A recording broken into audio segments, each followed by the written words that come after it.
during which all of my goals and dreams came true, I started to think about what else there was that I truly wanted to experience in my life. My life had become almost magical. It was clear that there was nothing that I could not be, do, or have if I practiced faith and used my visualization techniques.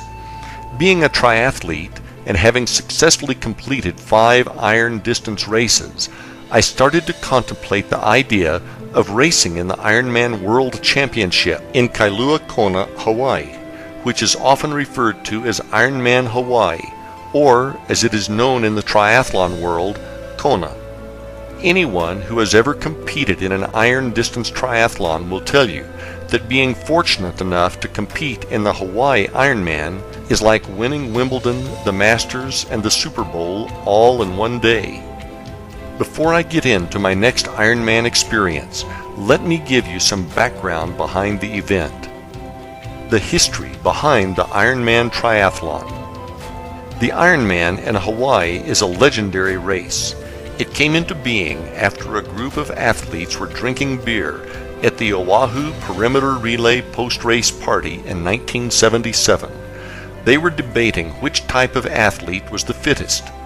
There was disagreement over who were the most fit athletes. Some said that cyclists were the most fit, others said runners were the most fit, and still others said that swimmers were the most fit. To settle the score, they decided to put it to the test. So they formed a new race that combined the 3 major endurance events they had on Oahu. They combined the 2.4-mile Waikiki rough water swim, the 112-mile Around Oahu bike race, and to top it off, they added the 26.2-mile Honolulu marathon course. They deemed that the winner of this race would earn the title of Ironman. The first Ironman triathlon was held in 1978. There were 15 brave and also crazy participants who competed in the first race. The really remarkable thing about it was that they did not know if anyone could possibly finish the race. No one up to this point had tried to swim 2.4 miles, then cycle 112 miles, and wrap it up with a full 26.2-mile marathon. There was no cutoff time to any of the events, and the finishers would receive a handmade Ironman statue made out of metal with a cast iron nut for a head. They felt that a nut was symbolic for the fact that they had to be nuts to try to do this. 13 of the original 15 which started the race received the statue, which is absolutely amazing to say the least. In 1982, the race was moved from Oahu to the more rural Big Island of Hawaii. Today, there are a number of Ironman races around the world, and it is a global brand and business. Every athlete who has ever competed in an iron distance triathlon owes a great deal of thanks to these pioneers of the sport. Back to my story. In the early Ironman Hawaii races, you could simply pay a fee and get into the race. Now there are a number of Ironman triathlon races around the world, and the Hawaii race is the world championship for the series. Essentially, every triathlete in the world dreams of competing in this race. Unfortunately, now you need to be one of the fastest triathletes in the world, or you need to be one of the luckiest to win a spot at the starting line. Not being one of the fastest in the world meant that if I was going to get into Kona, I was going to have to be one of the lottery winners. Each year, the WTC, World Triathlon Corporation, who owns the rights to the race, holds a lottery whereby 200 people out of over 10,000 entries are allowed into the race, and they post the results on April 15th. After thinking about the race for about a month, and with the deadline rapidly approaching to enter, I decided to really put my beliefs to the test. I got out my credit card and put my name into the hat for the 2005 Ironman World Championship Lottery. As a member of the St. Pete Mad Dogs Triathlon Club, I knew a ton of people who entered their names in the lottery for Kona multiple times who have never gotten in. I knew that if I wanted different results, I was going to need to do something that they were not doing. The difference was visualization. Having watched the video coverage of the race that year in 2004, which had amazing coverage of the course, I decided to buy the DVD and watch it repeatedly. With less than 4 months before the winners of the lottery were chosen, I knew I had to get serious. I started watching the DVD a few times a week, and I would mentally race the Hawaiian Ironman in my mind for around 20 minutes each morning. The DVD had great footage, and the way they filmed it, you truly felt as if you were watching it as a competitor. Some of the most memorable shots were of the swim start, where you saw the competitor's feet kicking underwater directly in front of you, and you heard the narrator say, "You are in Hawaii, and you are in the Ironman."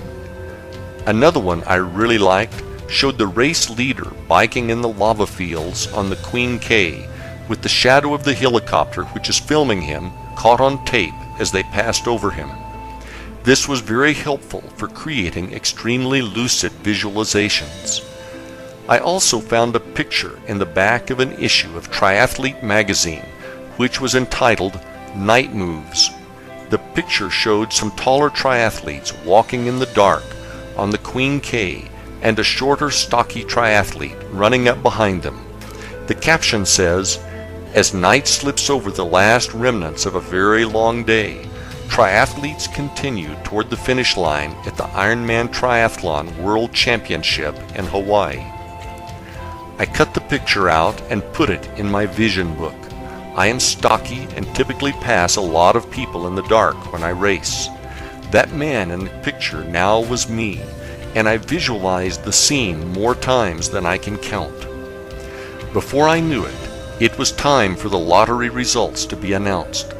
I went over to my friend Brian's office to meet him for lunch.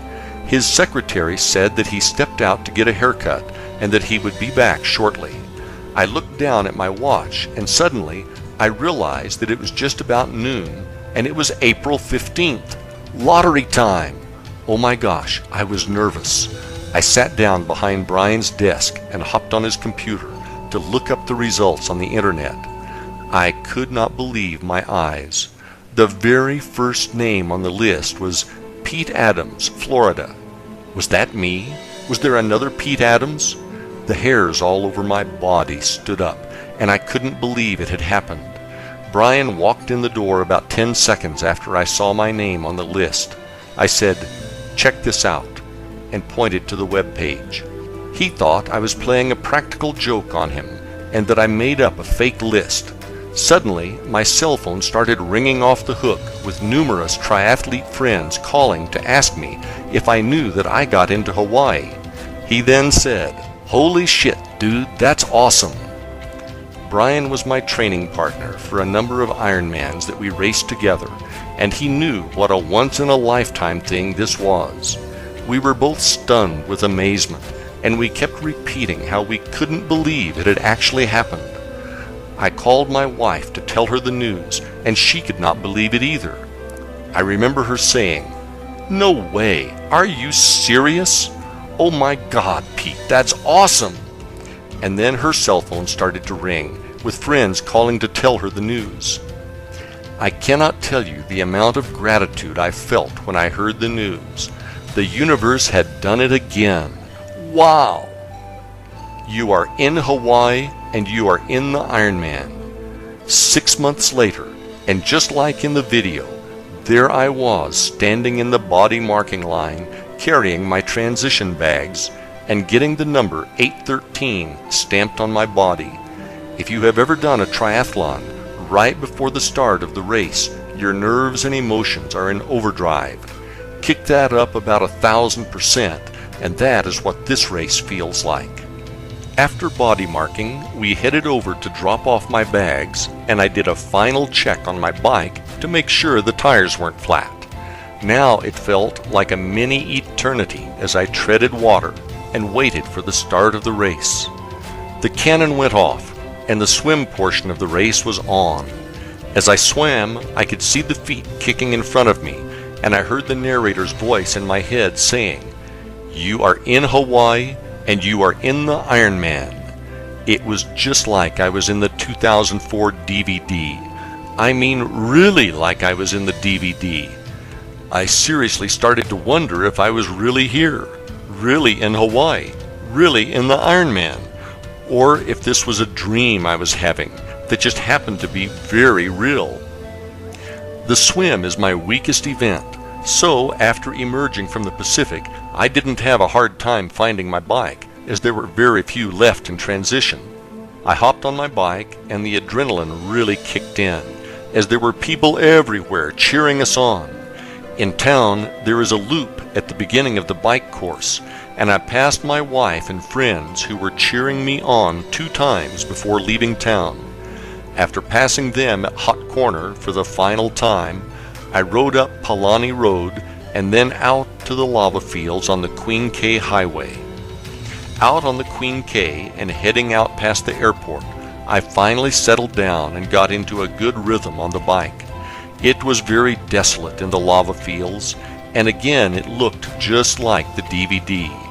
You have plenty of time to think on a 112-mile bike ride, and I again started to wonder if I was really here or not. I started to wonder if I might actually be dead, and God was letting me do the race as part of heaven. I'm not joking when I say this. I even started to wonder if I was in a cycling accident and maybe I was in a coma or something.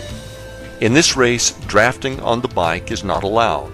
So when you pass someone, they are supposed to fall back and keep a 3 bike length gap between racers. About 35 miles into the bike course, I found myself in a section of the course that had a series of rolling hills. I was taking turns passing and being passed by a female racer on a green Griffin tri-bike. She was lighter than me, so she typically passed me on the climbs, and being heavier, I passed her on the descents. This went on for about 10 minutes, and then I rode up next to her and she looked over at me. I asked her point blank, "Are we really here?" Her response was, "Yeah, I know what you mean. It's surreal." At least I was not the only person having these thoughts. I felt better, but I still wondered if it was a dream. I started to make my way up to the turnaround at the town of Hawi, and the winds were getting really strong. It was a serious crosswind, but at the time I confused it for a headwind and started to look forward to the tailwind I was going to have on the way out of town. After stopping at the bike's special needs station and eating my Ironman racing meal of choice, boiled ham and white cheddar cheese on white bread with yellow mustard, I hopped back on the bike to make my return ride back to Kona. Heading out of Hawi, I realized there was no tailwind waiting for me. Instead, it was headwind part 2. I was now pedaling my brains out and only going 17 miles per hour downhill. I should have been going around 40 miles per hour down a hill like this.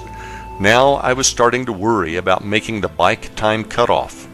I finally made it back to Queen K and back to the lava fields. When I was making the turn, I saw a racer who had a different style bike hydration system.